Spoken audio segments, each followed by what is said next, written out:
about the different ways in which Moses tried to right a wrong. In chapter 2, we're told that the young Moses, who had a wonderful resume already, he was a adopted son of the Pharaoh's daughter. He was a commander, a winning army captain in the Egyptian army. He was much revered in Egypt. He went out one day and he saw the egregious conditions of the Hebrew slaves. And he knew that they were his brethren. And he saw a wrong, and he was going to right it. So what did he do? Well, he went and he killed the Egyptian overseer who was beating a slave. Now, that is not the way that God wanted this handled. And because it was not God's way, nor in his timing, Moses had done something, taken the law, so to speak, in his own hands. Did he have justification, would you say? Was he trying to right a wrong? Yes.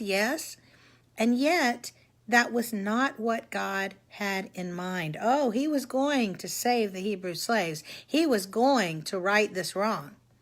But not in the way that Moses, using his finite human mind and his finite human conditions, thought should be done.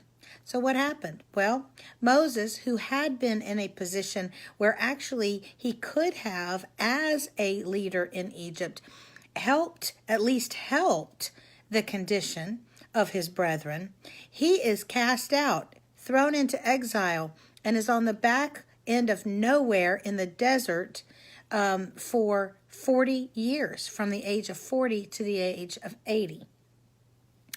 Now that is the story of Exodus 2. At 80, I'm sure he thought it was all over.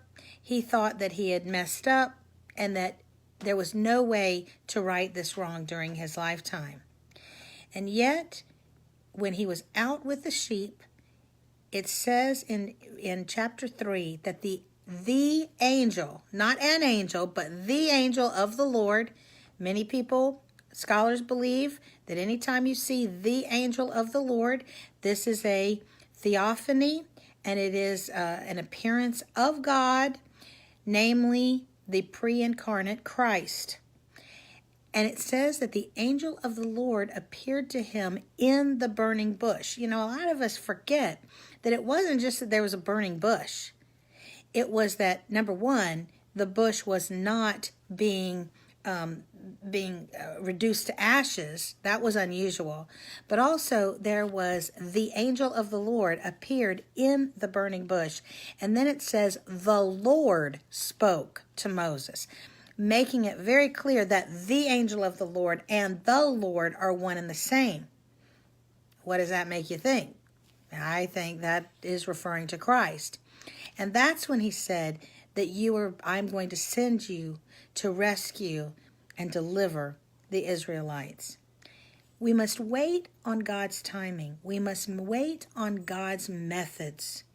We may have pure hearts. We may be very desirous of bringing about very important, meaningful, and moral causes.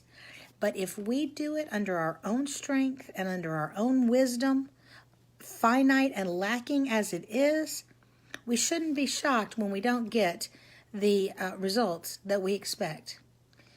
Do it God's way and in God's timing, and God will right wrongs. I'm J. Lenora Bressler, giving you that hope and also that challenge.